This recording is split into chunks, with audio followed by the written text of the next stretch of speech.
કેમ છો બાળ મિત્રો? મજામાં છો ને?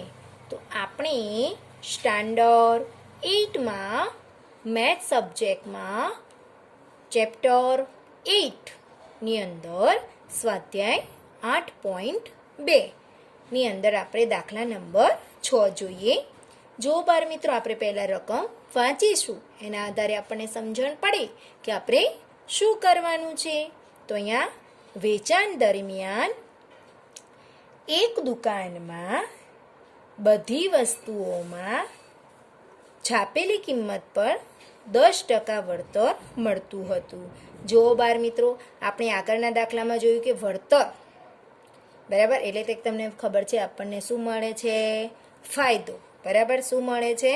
ફાયદો થતો હોય છે, એટલે કે વળતર એટલે કે ડિસ્કાઉન્ટ. 10% વળતર મળતું હતું. તો એક ગ્રાહકને એક જોડી જીન્સ ₹1450 અને 2 શર્ટ, દરેકના 850, એટલે એક શર્ટના 850 રૂપિયા છે, ની છાપેલી કિંમત પર કેટલા રૂપિયા આપવા પડશે? એટલે એક જીન્સ લે છે, એની કિંમત 1450 રૂપિયા છે, અને 2 શર્ટ, એમાં એક શર્ટના 850, એટલે 2 શર્ટ કરવા માટે એને 850, બીજા પણ 850 કરવા પડે. બરાબર, એટલે કેટલા થશે ભાઈ? 1700. તો એના ઉપર એને વળતર મળે છે 10%.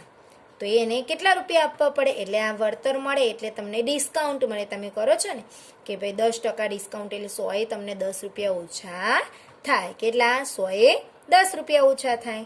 બરાબર, તો અહીંયા આપણે જોઈએ છીએ પહેલાં ગ્રાહક છે, બરાબર, એ શું શું ખરીદે છે? બરાબર, તો આપણે જોઈએ છીએ કે તે પહેલાં એક જોડી જીન્સ, બરાબર, તો અહીંયા લખીશું એક જોડી જીન્સની કિંમત બરાબર ₹1450. બરાબર, પછી બીજું શું ખરીદે છે? 2 શર્ટ. બરાબર, એક શર્ટની કિંમત કેટલી છે? 850 રૂપિયા. એક શર્ટની કિંમત બરાબર ₹850. હવે એને તો કેટલા? 2 શર્ટ ખરીદે, એટલે 2 શર્ટ માટે કેટલા આપવા પડે? તો માટે 2 શર્ટની કિંમત બરાબર 850 છે, એને આપણે 2 વડે ગુણી દઈશું, એટલે કેટલા થશે? બરાબર, તો જુઓ 2 ને 0 0. બરાબર, એટલે કે તમે રફ કામ પણ કરી શકો. 5 દુ 10, વધી પરી 1, 8 દુ 16 ને 17, એટલે 1700. બરાબર, એટલે કે 2 શર્ટની કિંમત કેટલી થાય? 1700 રૂપિયા થાય. જો બાળ મિત્રો રફના ડાયરેક્ટ ન ફાવે તો આપણે રફ કામ પણ કરી શકીએ છીએ. 850 ગુણ્યા 2, 2 ગુણ્યા 0 0, 5 દુ 10, વધી 1, 8 દુ 16, 16 ને 17, એટલે કેટલા થયા? 1700 રૂપિયા થઈ ગયા. 2 શર્ટ. હવે શું કરે છે? તેને 10% વળતર મળે છે, એટલે કેટલા રૂપિયાની ખરીદી કરે છે? જીન્સ ખરીદે છે એક, અને 2 શર્ટ, એટલે પહેલાં એ કેટલા રૂપિયાની ખરીદી કરે છે આપણે શોધી દઈએ. તો આમ કુલ ખરીદી બરાબર કેટલા રૂપિયાની ખરીદી કરી? તો જીન્સ 1450 રૂપિયાની, એટલે ₹1450 પ્લસ એને શર્ટ ખરીદ્યા 2, કેટલા? 1700 રૂપિયા, તો ₹1700 બરાબર કેટલા થશે? તો સરવાળો કરવાનો. 0 + 0 0, 5 + 0 5, 4 + 7 11, વધી પડી 1, 1 ને 1 2 ને 3, એટલે કેટલા થયા? 3150 રૂપિયા થયા. આ રીતે તમે ડાયરેક્ટ પણ અહીંયા સરવાળો કરી શકો છો. જો ન ફાવે તો આપણે રફ કામ કરીશું. 1450 પ્લસ 1700 બરાબર, 0 + 0, 5 + 0 5, 7 ને 4 11, વધી પડી 1, 1 2 3, કેટલા થયા? 3150 રૂપિયા થયા. બરાબર, હવે 10% વળતર મળે છે. કેટલા? 10%. તો આમ ગ્રાહકને 10% વળતર મળે છે. બરાબર, 100એ 10 રૂપિયા મળે, એટલે તે 3150 કેટલું? બરાબર, એટલે 3150 અને 10/100. તો લખીશું માટે ગ્રાહકને મળતું વળતર બરાબર શું કરીશું આપણે 3150 ગુણ્યા જે ટકા છે બરાબર એ રૂપિયામાં પહેલે 10/100 બરાબર. હવે અહીંયા એક શૂન્ય ઉડી ગઈ, અહીંયા પણ એક શૂન્ય ઉડી ગઈ. હવે જો 315 એકા 315 એટલે કેટલા રૂપિયા વળતર મળ્યું? 315 રૂપિયા વળતર મળ્યું. એટલે વળતર થાય એટલે તમારે જે ખરીદી કિંમત હોય એટલે કે તમારે એના કરતાં ઓછી થાય, એટલે કે ગ્રાહકે જે છાપેલી કિંમત હોય એના કરતાં તમારે ઓછા આપવા પડે છે બરાબર. તો અહીંયા લખીશું ગ્રાહકે ચૂકવવી પડતી રકમ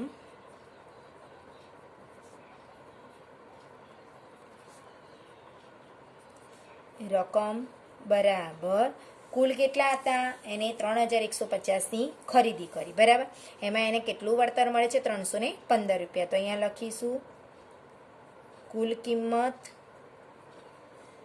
માઇનસ વળતર. શું આવશે ભાઈ? વળતર. હવે આપણે જોઈએ છે કુલ કિંમત કેટલી હતી? 3150 રૂપિયા માઇનસ વળતર કેટલું છે? 315. હવે બાદ બાકી કરીશું 3150માંથી 315 બાદ કરીશું બરાબર. 3150 માઇનસ 315. 5 શૂન્યમાંથી 5 ના ગયા એટલે 10 કૂપન કોના ઉપરથી લીધો? 5 ઉપરથી, એટલે તેના ઉપર 4. 10માંથી 5 જાય એટલે 5. 4માંથી 1 જાય એટલે 3. હવે 1માંથી 3 ના જાય એટલે 10 કો લીધો એટલે 3 ઉપર 2 અને 1 ઉપર 11. હવે 11માંથી 3 જાય એટલે કેટલા આવશે? 8 અને 2 ના 2 એટલે કેટલા? 2835 રૂપિયા. એટલે અહીંયા 2835 રૂપિયા ગ્રાહકે ચૂકવવા પડે બરાબર. તો કેટલા રૂપિયા આપવા પડશે ગ્રાહકે? તો ગ્રાહકે 2835 રૂપિયા આપવા પડે બરાબર. એટલે આપણે એમને પહેલાં જીન્સ અને 2 શર્ટ, હવે દરેકના કેટલા એટલે એક શર્ટના 850, એમ કેટલા શર્ટ ખરીદ્યા છે? 2 શર્ટ. એટલે આપણે પહેલાં 2 શર્ટની કિંમત શોધી દીધી 850 ગુણ્યા 2 બરાબર 1700. હવે તેમને કુલ કેટલાની ખરીદી કરી? તો તેમને 1450 રૂપિયાનું જીન્સ ખરીદ્યું અને 1700 રૂપિયાના 2 શર્ટ, એટલે તેમ કુલ એમને 3150ની ખરીદી કરી. હવે કેટલા રૂપિયા વળતર મળે છે? 10 રૂપિયા બરાબર. એટલે એને આપણે રૂપિયામાં શોધવાનું છે. ગ્રાહકને મળતું વળતર બરાબર કેટલાએ મળે છે? 3150. કેટલા ટકા? 10. એને રૂપિયામાં ભાઈ એટલે 10/100. અહીંયા એક શૂન્ય ઉડી ગઈ, નીચેની એક શૂન્ય ઉપર ઉડી ગઈ બરાબર. હવે વધ્યા 315 રૂપિયા. હવે જ્યારે વળતર મળતી હોય એટલે તમારે મૂળ કિંમત જે હોય ખરી એમાં તમારે માઇનસ કરવી પડે. તો ગ્રાહકે ચૂકવવી પડતી રકમ બરાબર કુલ કિંમત માઇનસ વળતર. 3150 માઇનસ 315 રૂપિયા એટલે કેટલા? 2835 રૂપિયા આવ્યા. જવાબ કરીને લખીશું કે આમ ગ્રાહકે કેટલા? 2835 રૂપિયા ચૂકવવા પડી કે આપવા પડી બરાબર. એ રીતે જ આપણે બીજો દાખલો પણ એક જોઈ લઈએ આગળ. દાખલા નંબર 8 છે. એક ટીવીની કિંમત ₹13,000 છે.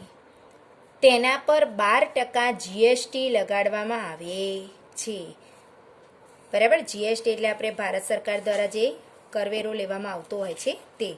જો વિનોદને ટીવી ખરીદવું હોય તો તેને કેટલી રકમ ચૂકવવી પડે? તો જુઓ જીએસટી એટલે આપણે જે કિંમત હોય એના ઉપર તમારે વધારે ચૂકવવાની હોય છે બરાબર. હવે એ ભારત સરકાર લે એટલે દરેકની ઉપર આપણે કોઈ પણ વસ્તુ ખરીદીએ બરાબર એ આપણે જીએસટી આપવું પડતું હોય છે. તો 13,000ની તો છે પણ એના ઉપર એને જીએસટી કેટલા ટકા છે? 12%. એટલે પહેલાં આપણે 13,000ના 12% શોધવા પડશે બરાબર.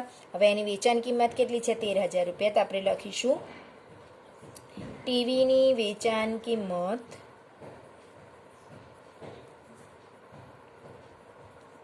બરાબર ₹13,000. હવે તેને જીએસટી કેટલો આપવાનો છે? 12%. તો અહીંયા લખીશું ટીવીની વેચાણ પર જીએસટી બરાબર 12%. બરાબર, એને 12%. હવે 12% એટલે 13,000 એ કેટલા? બરાબર, તો ચૂકવવું એટલે ટીવીની અંદર કેટલું જીએસટી આપવું પડે? તો માટે ટીવીના વેચાણમાં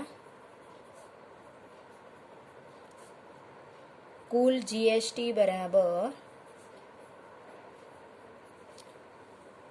તો આપણે કેટલા? 13,000. બરાબર, એટલે આપણે 13,000 ગુણ્યા, હવે રૂપિયામાં શોધવા છે, ટકામાં છે, રૂપિયામાં શોધવા માટે 12/100.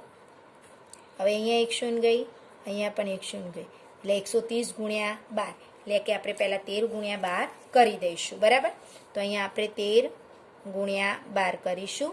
2 સંખ્યા છે એટલે આપણે પહેલી એકમ, અહીંયા શૂન્ય મૂક્યું, 3 એકા 3, 1 એકા 1, 2 3 6, 2 એકા 2, 0 6 6, 3 ને 2 5 અને 1 ના 1, એટલે કેટલા થાય? 156. અહીંયા લખીશું 156 અને આ 1 શૂન્ય છે એટલે કેટલા થયા? 1560. એટલે કેટલો હવે જીએસટી આપવો પડશે? આપણે 1560. 13,000 તો છે જ, પણ એના ઉપર આપણે આ વધારેની ચૂકવવી પડતું હોય છે ટેક્સ, 1560 રૂપિયા. તો હવે લખીશું, હવે ટીવી ખરીદવા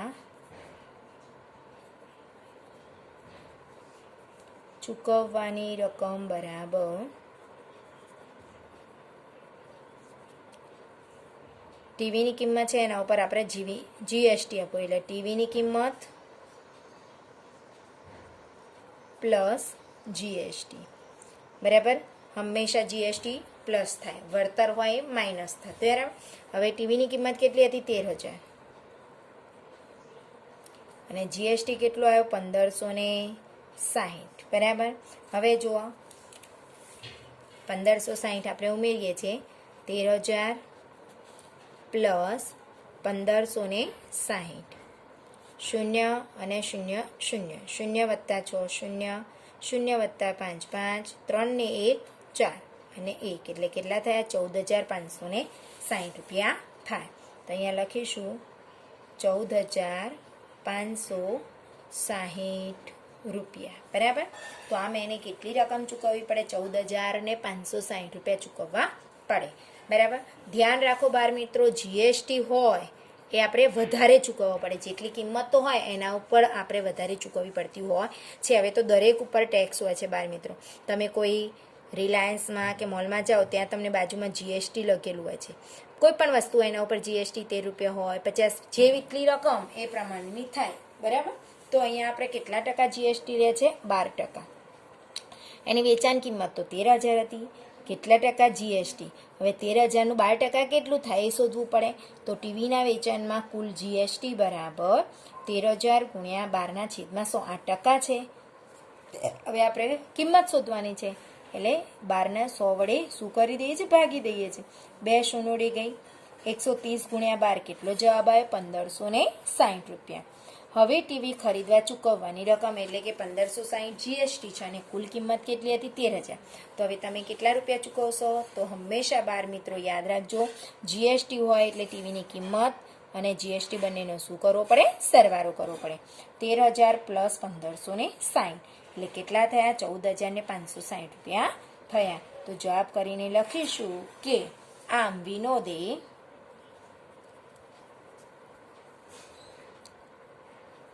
ટીવી ખરીદવા રૂપિયા 14,560 ચૂકવવા પડી. બરાબર, આપણે આગળ એક દાખલો જોઈ લઈએ, ત્રીજો. અરુણે દાખલા નંબર 9 જોઈએ. અરુણે એક જોડી સ્કેટિંગ માટેના બૂટ 20%ના વળતર પર ખરીદ્યા. જો તેને રૂપિયા 1600 આપ્યા હોય તો તેની છાપેલી કિંમત શોધો. એટલે કે વળતર 20% છે. બરાબર, વળતર એટલે હોય કિંમત છાપેલી એના કરતાં તમે ઓછા આપો. એટલે કે અહીંયા તમે કેટલા આપો છો? 1600 રૂપિયા આપો. એટલે એની છાપેલી કિંમત તો 1600 કરતાં વધારે હોય, કારણ કે વળતર એટલે તમને ડિસ્કાઉન્ટ મળે છે. એટલે તમે ઓછા રૂપિયા ખરીદ્યા, 20% વળતર એટલે 100 તમારા 20 રૂપિયા હોય. બરાબર. તો અહીંયા આપણે પહેલાં મેં તમને આગળ પણ કીધું, જ્યારે પણ તમારે છાપેલી કિંમત શોધવાની એટલે તમારે 100 રૂપિયાએ શોધવાનું હોય. તો આપણે પહેલાં બૂટની, આ સ્કેટિંગના બૂટ છે એને ધારો કે 100 રૂપિયા હોય અને એના પર 20 રૂપિયા વળતર મળ્યું, તેની મૂળ કિંમત કેટલી થશે? 120 રૂપિયા. તો અહીંયા લખીશું, ધારો કે બૂટની છાપેલી કિંમત રૂપિયા 100 છે. બૂટની ખરીદીમાં મળતું વળતર, કેટલું વળતર મળે છે બાળ મિત્રો? 20%. બરાબર, 20%. તો હવે છાપેલી કિંમત 100 રૂપિયા છે તો તેને કેટલા રૂપિયા ચૂકવવા પડશે? તો લખીશું આપણે કે અહીંયા 20% વળતર મળે છે, તો માટે બૂટની ખરીદીમાં મળતું કુલ વળતર બરાબર, હવે 100 રૂપિયાની વસ્તુ છે. બરાબર. વળતર હંમેશા આપણે જોઈએ છે 20%, એને આપણે શેમાં ફેરવી દઈશું? 100માં. એટલે કે આ ટકા છે અને તમારે સંખ્યામાં ફેરવાય છે, એટલે તમારે એને 100 વડે શું કરવા પડે? ભાગવા પડે. અહીંયા પણ એક શૂન્ય ગઈ, અહીંયા પણ એક શૂન્ય ગઈ, 2 દાન 20 રૂપિયા. એટલે કેટલું મળે છે વળતર? બૂટની ખરીદીમાં મળતું કુલ વળતર કેટલું? 20 રૂપિયા. કેટલું મળે છે? 100 રૂપિયાની વસ્તુ હોય એના ઉપર એને 20 રૂપિયા વળતર મળે. આપણે તો કેટલા રૂપિયાની? 1600 રૂપિયાની છે. બરાબર. તો અહીંયા શોધીશું આપણે કે બૂટની વેચાણ કિંમત બરાબર જે છાપેલી કિંમત છે માઇનસ વળતર. શું કરીશું આપણે? છાપેલી કિંમતમાંથી આપણે વળતર બાદ કરીશું. બરાબર. હવે આપણે છાપેલી કિંમત કેટલી હતી? 100 રૂપિયા. હવે એમાં વળતર કેટલું મળ્યું? 20 રૂપિયા. એટલે આપણે એની વેચાણ કિંમત કેટલી થઈ? 80 રૂપિયા. એટલે કે 100 રૂપિયાની વસ્તુ હોય એની વેચાણ કિંમત કેટલી થઈ તમારી? 80 રૂપિયા. તો હવે તમારે 1600 રૂપિયા હોય એની વેચાણ કિંમત કેટલી હોય? બરાબર. તો આપણે અહીંયા 1600 રૂપિયા, તેને 1600 રૂપિયા આપ્યા હોય એટલે 1600 રૂપિયામાં એને બૂટ ખરીદે એટલે વેચાણ કિંમત ડૉક્ટર જે છે ગ્રાહક એની કેટલી થાય ભાઈ? 1600 રૂપિયા વેચાણ કિંમત. તો એની છાપેલી કિંમત કેટલી હશે? આના કરતાં વધારે હશે. જેમ કે 80 રૂપિયા વેચાણ કિંમત છે તો તેની છાપેલી કિંમત કેટલી છે? 100 રૂપિયા છે. બરાબર. તો અહીંયા લખીશું 80 રૂપિયા વેચાણ કિંમત હોય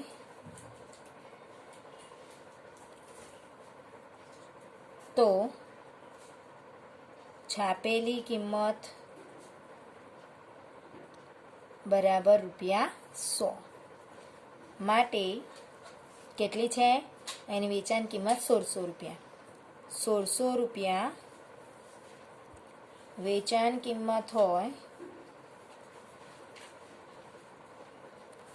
તો છાપેલી કિંમત બરાબર કેટલા? હવે જો 1600 ક્યાં જતા રહેશે? આપણા ઉપર પદ ઉલટાઈ જશે. 100 ઉપરના ઉપર હશે કારણ કે છેદમાં કંઈ છે નહીં, અને નીચે કેટલા આવશે? 80. હવે અહીંયા એક શૂન્ય ગઈ, અહીંયા પણ ગઈ. હવે 8 દુ 16 અને 1 0 છે. બરાબર. હવે 2 એકા 2, 1 2 3 શૂન્ય મૂકી દીધા એટલે કેટલા થયા? 2000 રૂપિયા થયા. તો છાપેલી કિંમત કેટલી મળી ગઈ બાળ મિત્રો? આપણને 2000 રૂપિયા મળી ગઈ. બરાબર. તો અહીંયા આપણે જવાબ કરીને લખીશું કે બૂટની છાપેલી કિંમત રૂપિયા 2000 છે. બરાબર. હવે જુઓ તમે અહીંયા કે 20% વળતર મળે છે. હવે આપણને જ્યારે પણ છાપેલી કિંમત શોધવાની એટલે તમારે પહેલાં મૂળ કિંમત ધારવી પડે. બરાબર. અહીંયા છાપેલી કિંમત શોધવાની તો કેટલી તમારી હોય તો 100 રૂપિયા. ધારો કે બૂટની છાપેલી કિંમત 100 રૂપિયા છે, એટલે જ્યારે મૂળ કિંમત શોધવાની છાપેલી કિંમત શોધવાની કીધી હોય તમારે 100 રૂપિયા ધારવા પડે. તો બૂટની છાપેલી કિંમત 100 રૂપિયા ધારી દીધી. હવે એના ઉપર 20% વળતર મળે છે, એટલે 100 રૂપિયાની પર કેટલા 20 રૂપિયા ડિસ્કાઉન્ટ મળે. તો એને કેટલા રૂપિયા, તો આ 20% છે એને રૂપિયામાં ફેરવી દીધું. તો કુલ કેટલા 100 રૂપિયા ગુણ્યા 20, અને એને સંખ્યામાં શોધવા એટલે કે રકમમાં શોધવા માટે આપણે એને ટકામાં આપે અને એને તમારે સંખ્યામાં શોધવું હોય તો 100 વડે ભાગવા પડે. એટલે 20 રૂપિયા આવ્યા. હવે 100 રૂપિયાની વસ્તુ કેટલામાં ખરીદી છે તો બૂટની વેચાણ કિંમત બરાબર, એટલે કે 100 રૂપિયાની છાપેલી કિંમત છે એના ઉપર એને કેટલું વળતર મળે છે 20 રૂપિયા, એટલે કેટલા થાય 80 રૂપિયામાં એ શું કરે ભાઈ વેચે દુકાનદાર. બરાબર. હવે 80 રૂપિયા વેચાણ કિંમત હોય તો તેની છાપેલી કિંમત આપણે કેટલી હતી 100 રૂપિયા હતી. હવે જો 1600 રૂપિયા અહીંયા આપ્યા છે, કેટલા રૂપિયામાં વેચે છે 1600 રૂપિયામાં, તો તેની છાપેલી કિંમત કેટલી હોય તો 1600 ગુણ્યા 100 છેદમાં 80 શૂન્ય શૂન્ય ઉડી ગઈ અને 8 દુ 16 બરાબર, અને એક શૂન્ય હતી મૂકી દીધી એટલે કેટલા આવ્યા 2000 રૂપિયા આવ્યા. તો જવાબ કરીને આમ બૂટની છાપેલી કિંમત 2000 રૂપિયા છે. બરાબર. તો આ રીતે બાર મિત્રો છાપેલી કિંમત મૂળ કિંમત શોધવાની હોય તો તમારે અહીંયા 100 ધારવા પડે. બરાબર. આ રીતે વ્યવસ્થિત તમે 2 વખત જોશો તો તમને સમજણ પડી જશે. હવે બાર મિત્રો 11માંથી મેં 7 દાખલા ગણાય, 4 દાખલા તમારી જાતે ગણવાના છે. બરાબર. આ જે મેં ગણાય એ પણ તમારી નોટબુકમાં લખવાના છે ને 8.2 એ તમારે પૂર્ણ કરવાનું છે. Thank you.